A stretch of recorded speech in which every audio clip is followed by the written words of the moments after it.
کیا کہتے ہیں قانون سازی میں تبدیل ہو جاتا ہے۔ اب 2-3 اہم سوال۔ صدر مملکت نے آج یہ ٹویٹ کیا ہے، کل خبر چل چکی تھی میڈیا مین سٹریم کے اوپر کہ صدر مملکت نے آفیشیل ایکٹ، سیکرٹ ایکٹ اور آرمی ایکٹ کا جو بل ہے اس کی منظوری دے دی تھی، اس کے اوپر دستخط ہو گئے۔ لیکن جیسے یہ خبر چلی ہے تو جو عملہ تھا، جو انتظامیہ تھی صدر مملکت کی، یعنی کہ عوام صدر کے اندر جو جن کے بارے میں صدر صاحب خود کہہ رہے ہیں کہ میں نے ان کو کہا کہ یہ بل واپس بھیجے جائیں، انہوں نے کوئی اس کے اوپر ریئیکٹ نہیں کیا، کوئی اس کو ڈینائی بھی نہیں کیا، نہ تصدیق کی نہ تردید کی کہ اس طرح کا کوئی معاملہ ہوا ہے یا نہیں ہوا ہے۔ لیکن آج مجبوراً جیسے ہی ان کو پتہ چلتا ہے تو آج مجبوراً صدر مملکت خود ٹویٹ کرتے ہیں کہ بالکل ہے یہ چیز غلط ہے، میں نے اپنے عملے کو کہا تھا کہ اس کو واپس بھیجا جائے غیر مؤثر کرنے کے لیے، تاکہ میں اس سے متفق نہیں ہوں اور اس کے اوپر جوائنٹ سیشن بنے اور دوبارہ اس کے اندر ترمیم ہوں، سیٹنگ ہوں اور پھر یہ آئے اپنی اصلی حالت میں اعتراضات دور کر کے۔ لیکن جو صدر مملکت ہے، آپ کو پتہ ہے پاکستان کا سب سے بڑا عہدہ جو ہوتا ہے وہ پریزیڈنٹ آف پاکستان ہوتا ہے، لیکن اس حد تک آج آپ نے دیکھ لیا ہے کہ جو آگے عملہ ہے صدر مملکت کا، انہوں نے صدر مملکت کی بات کو تسلیم نہیں کیا، ڈینائی کیا ہے اور ان کا حکم نہیں مانا ہے،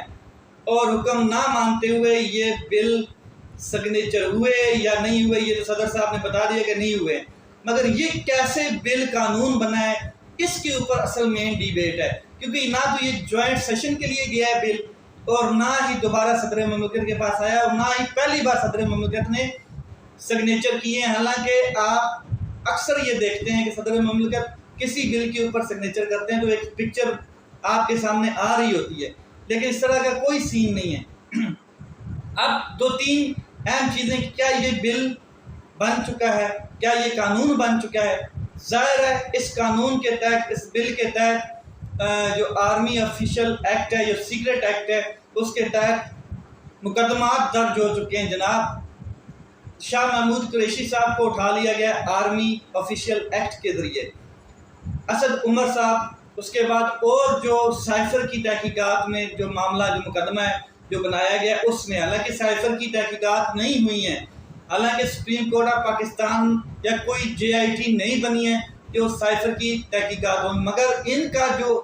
بل ہے یہ جب بن چکا ہے تو اس کے اوپر مقدمات درج ہو رہے ہیں، اور یہ صدر مملکت نے اپنی لاسٹ لائن میں کہا کہ جو اس سے افیکٹو ہوں گے میں ان سے معافی مانگتا ہوں، حالانکہ میں اللہ کو گواہ بنا کے کہہ رہا ہوں کہ یہ میں نے سگنیچر نہیں کیے، میں نے واپس بھیجا ہے بل۔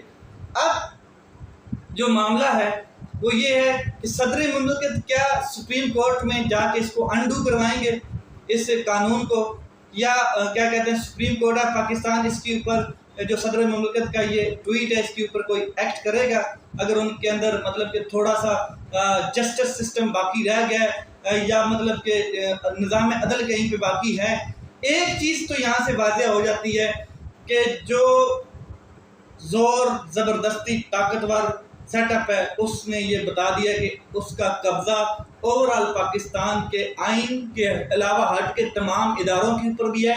اور صدر مملکت کی سیٹ، پریزیڈنٹ آف پاکستان کی سیٹ بھی سیو نہیں ہے، وہاں پر بھی یہ دھوکہ ہو چکا ہے، یہ بہت بڑا دھوکہ دیا گیا ہے، اور اس سے جو نتائج نکلیں گے، جتنے لوگ افیکٹو ہوں گے، یہ آپ کو آنے والے دنوں میں نظر آ جائے گا۔ اب یہ معاملہ کس طرف جاتا ہے، کیا سپریم کورٹ میں جاتا ہے یا کیا کہتے ہیں یہ کسی اور طرف جاتا ہے، یہ دیکھنا باقی ہے۔ دوسری اہم چیز جو ہے وہ یہ ہے کہ منظور پشتین صاحب نے ایک بہت بڑا جلسہ تو نہیں کہہ سکتا لیکن جلسہ کیا انہوں نے اسلام آباد کے اندر، اور اس میں شری مزاری صاحبہ کی بیٹی بھی تھی۔ اب وہ منظور پشتین صاحب جو ہیں، یعنی کہ جو PTM کی تحریک ہے، انہوں نے جلسہ کیا، اور آپ نے تمام لوگوں نے دیکھا ہے کہ یہ پچھلے 16 مہینے یہ لوگ خاموش رہے، انہوں نے کوئی جلسہ نہیں کیا، کوئی جلوس نہیں نکالا، کوئی تحریک نہیں نکالی، کوئی پختونوں کے لیے کوئی کچھ آواز نہیں اٹھائی ان کے حق کے لیے۔ اور آج یہ اچانک جیسے ہی حکومت چلی جاتی ہے اور یہ اسلام آباد میں تشریف لا کے وہاں پر جلسہ کرتے ہیں، اور پھر جلسے میں جو لینگویج استعمال کی گئی ہے پاکستان کے تمام ٹاپ سیکرٹ ایجنسیز کے لیے، پاکستان کے تمام ٹاپ سیکرٹ انسٹیٹیوٹس کے لیے، آرمی کے لیے، پاکستان کی رٹ کو چیلنج کیا گیا، پاکستان کی ریاست کے لیے جو الفاظ استعمال کیے گئے ہیں آپ نے وہ دیکھے ہیں، تمام لوگوں نے دیکھے ہیں کہ کس طریقے سے دھمکیاں دی گئی ہیں، کس طریقے سے بتایا گیا ہے کہ ہم اسلام آباد آئیں گے اور ہمیں مجبور نہ کیا جائے کہ ہم کسی اور شکل میں آئیں۔ پھر شیریں مظاہرہ صاحبہ کی جو بیٹی ہیں وہ وہاں پر کس طریقے سے نعرے لگواتی ہیں کہ یہ جو دہشت گردی ہے وغیرہ وغیرہ، اس طرح کے نعرے لگوائے گئے اور یہ ساری چیزیں ہوئیں۔ پوری کو پوری وہ 20 سے 30 منٹ کا جو کیا کہتے ہیں کلپ ہے وہ سوشل میڈیا کے اوپر آپ کے سامنے ہے، آپ نے دیکھا ہے۔ میں اس کی لینگویج میں مزید نہیں گھسنا چاہتا، 1 to 1 یا 1 by 1 میں نہیں وہ بتانا چاہتا کہ انہوں نے کیا کہا، آپ نے وہ سنا ہے۔ میں صرف آپ کا جو کیا کہتے ہیں پوائنٹ ہے، یعنی کہ آپ کی توجہ جو ہے وہ ایک چیز کے اوپر لانا چاہتا ہوں، وہ یہ ہے کہ یہ پچھلے 16 مہینوں میں کیوں خاموش تھے، ایک چیز۔ دوسرا، ان کو کس نے لانچ کیا، اسلام آباد میں کون لے کے آیا ہے، ٹھیک ہے؟ یعنی کہ آپ دیکھ لیں کہ 9 مئی سے اگر آپ چیزیں دیکھیں کہ کتنی مطلب کہ آئین کی بحران، آئینی بحران سمجھ لیں، اور کتنا مطلب کہ وہ ایک واویلا اور کتنی سٹرکٹ چیزیں ہو رہی ہیں 9 مئی کے بعد۔ اب آپ دیکھ لیں کہ کسی کو اریسٹ نہیں کیا گیا۔ منظور پشتین صاحب کے جو وہ پی ٹی ایم کا جلسہ ہے اس میں سے جس نے تقریر کی ہے کسی کا کوئی اریسٹ نہیں ہوا ہے، کسی کے خلاف کوئی قانونی کارروائی نہیں کی گئی ہے۔ شیریں مظاہری صاحبہ کی بیٹی کو اٹھایا گیا اور وہ عدالت کے احاطے میں جب وہ گئی ہیں وہاں پر بھی وکٹری کا نشان بنا رہی تھی اور ساتھ بتا رہی تھی کہ یہ جو دہشت گردی ہے اس کے پیچھے کیا ہے، یہ سارا ڈیٹیل میں بتایا گیا۔ اب میں صرف یہ دیکھنا چاہتا ہوں کہ کیا پاکستان کے نظام عدل میں 2 نظام چل رہے ہیں، یعنی کہ طاقتور کے لیے انصاف الگ ہے اور جو عام لوگ ہیں ان کے لیے انصاف الگ ہے۔ یہ آپ دیکھ لیں، میں آپ کے اوپر یہ ساری چیز چھوڑتا ہوں کہ کس طریقے سے پاکستان کے اداروں کو اور پاکستان کے ٹاپ سیکرٹ ایجنسیز کو نشانہ بنایا گیا ہے، اور دوسری طرف سے بالکل خاموشی ہے۔ نہ کوئی D G I S P R کا بیان آیا ہے، نہ کوئی D G I S P R کا ٹویٹ آیا ہے اس کے اوپر، نہ کوئی یہ کیا کہتے ہیں اس ادارے کی جانب سے ریٹیلیٹ کیا گیا ہے اس تمام پی ٹی ایم کے ایکٹ کے اوپر۔ تو یہ دیکھ لیں کہ پاکستان میں کس طریقے سے مطلب کہ دھونس جمائی جاتی ہے، بدماشی ہے اور نظام کو پورے کو جکڑا ہوا ہے۔ لیٹس سی کیا ہوتا ہے۔ اپنا خیال رکھیں، اپنے بھائی کے اس چینل کا خیال رکھیں، مزید میں ان کے اوپر مزید اپڈیٹس آتی رہیں گی۔ اپنا خیال رکھیں۔ پاکستان زندہ باد۔